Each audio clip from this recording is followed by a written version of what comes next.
In the latest episode of Discovery Channel's Moonshiners, viewers witnessed the ingenuity and rivalry that define the clandestine world of backwoods distilling. This episode showed Mark Ramsey and his partner, Huck, devising a daring plan to smuggle liquor via a handcrafted raft. At the same time, Mike Cockrell and Jerry Benson plot retribution after their equipment was sabotaged. Operating in the remote terrain of Graham County, North Carolina, Mark and Huck faced the perennial challenge of transporting their illicit product without attracting law enforcement attention. Inspired by historical smuggling methods, they constructed a raft capable of concealing and conveying 100 gallons of moonshine downriver. Their innovative design involves hollowing out logs to hide the liquor, with Huck wrapping the jars in cellophane to prevent them from sticking to the foam used for insulation. Get updates on the latest posts and more from monsters and critics straight to your inbox. By submitting your information, you agree to our T and CS and privacy policy. Encountering spatial limitations, they adapted by building a secondary floor on the raft to accommodate additional 5-gallon buckets. They also incorporated a paddle wheel mechanism to ensure the heavily laden vessel remained buoyant and maneuverable. Meanwhile, in a neighboring county, Mike and Jerry are reeling from a recent setback. Mark and Huck destroyed their distilling equipment. Determined to continue their operations and exact revenge, they construct a new, innovative still. Opting for copper, a material prized for its ability to produce superior quality liquor, they designed a submarine-style pot still, incorporating a steam-powered system, which they believed to be a pioneering approach in their trade. Securing a clandestine location for their new setup, they aimed to stay ahead of their rivals and law enforcement. Their quest for retribution intensifies as they strategize to uncover Mark and Huck's distilling site, intending to sabotage their operations in retaliation.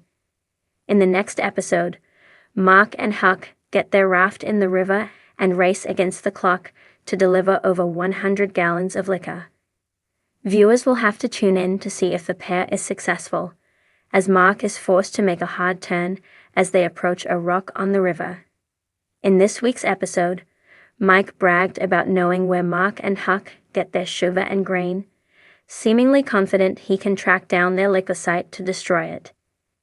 It is yet to be seen if they take the opportunity to exact their revenge plot, while Mark and Huck are occupied with their smuggling operation. Moonshiners Season 14, Episode 6.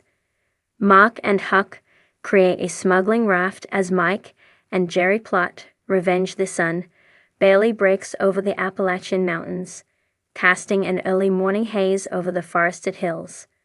The familiar, rumbling hum of an old truck engine cuts through the air, carrying Mark and Huck down a winding backwoods road.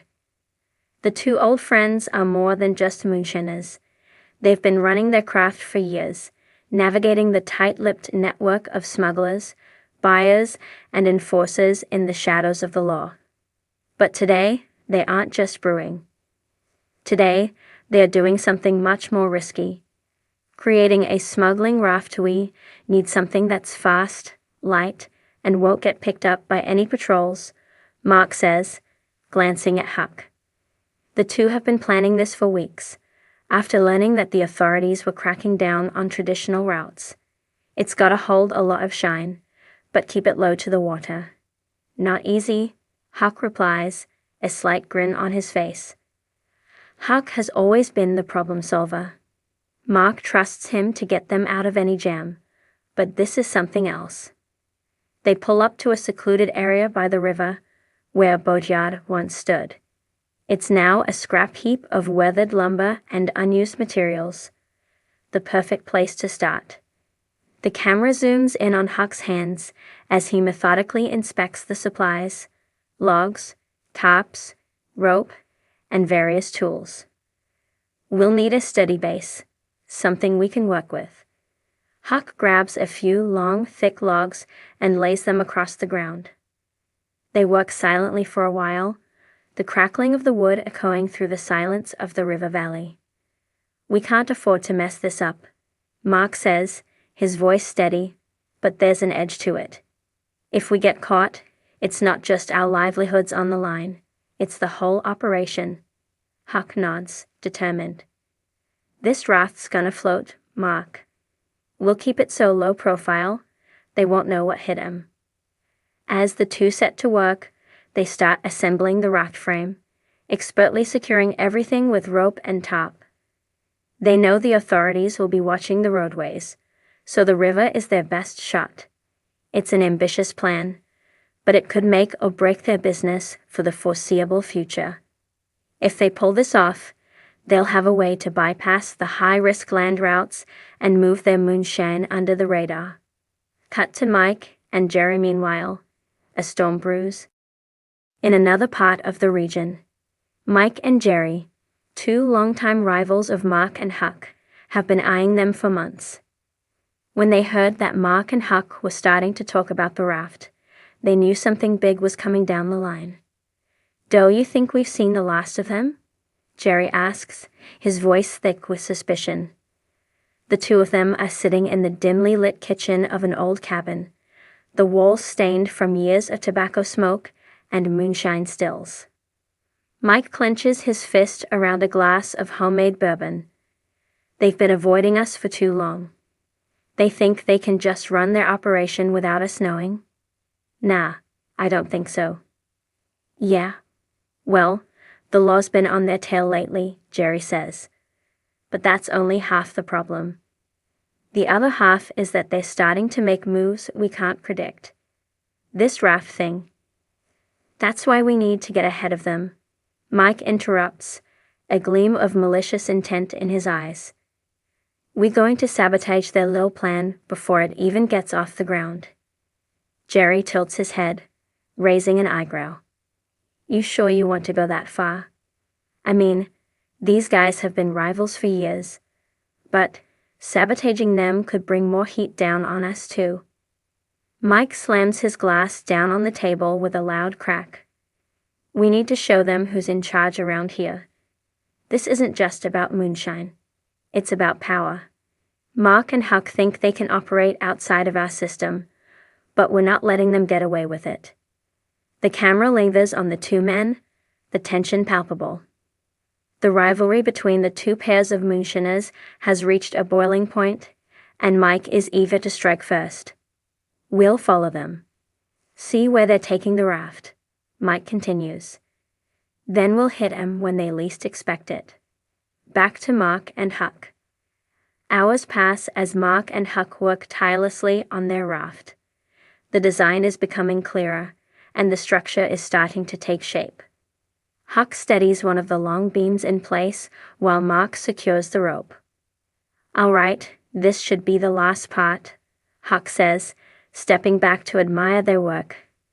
The raft is simple but effective, a floating platform made of thick, sturdy logs with enough space to store barrels of shine and stay under the radar. The surface is covered with a tarp to keep it concealed and sealed from prying eyes. Mark grins, clearly satisfied with the finished product. "Looks like it'll do the job. Now we just need to test it." Huck raises an eyebrow. "You want to test this thing now?" Mark shrugs. "Might as well. If we can't get it to float properly here, we've got time to make adjustments." The two men drag the raft into the river, their boots slipping on the muddy banks. Slowly, they push it into the water, watching as it gently floats, settling into place. The raft doesn't sink, and it doesn't tip over. It's perfect. "This is gonna work," Huck says, clapping Mark on the back. Mark nods, but there's a hint of unease in his eyes. He's proud of their work, but he knows better than to get cocky. The next part of the plan, actually running the shine, is always the trickiest. "I'll head out to pick up the barrels. You keep watch," Mark says. "We've got a lot to move." "I'll be right here," Huck replies. Just as Mark is about to leave, a sound catches his attention, a faint engine noise in the distance. It's too far to be a concern yet, but it's enough to send a ripple of anxiety through his chest. Meanwhile, Mike and Jerry get ready to strike. Mike and Jerry are parked on the side of a back road, just out of sight of Mark and Huck's usual route. They've been following them for days, making sure they know exactly where the raft is going to be launched. Their plan is simple: intercept the Moonshiners before they can even get their goods loaded. Mike checks his watch, tapping the dashboard with his finger. They'll be moving in an hour. Let's get into position. Jerry eyes the river, his mind already working out the logistics. What's the plan once we're in the water? We'll block their route, Mike says. We'll scare them into dumping the shine. Get them good and rattled. And when they're scrambling to get away, we'll swoop in and take it all. Jerry grins. Sounds like fun. They load up the boat with tools, enough to sabotage the raft if necessary, and set off toward the riverbank. Their boat is smaller, faster, and easier to maneuver than the raft Mark and Huck have created. They'll use that advantage to get in close and strike fast. The confrontation. As Mark and Huck prepare to load the first barrels onto the raft, they hear the unmistakable sound of an engine revving in the distance. Looks like we've got company, Mark mutters, his hand moving instinctively to the gun holstered at his waist. Huck squints into the distance.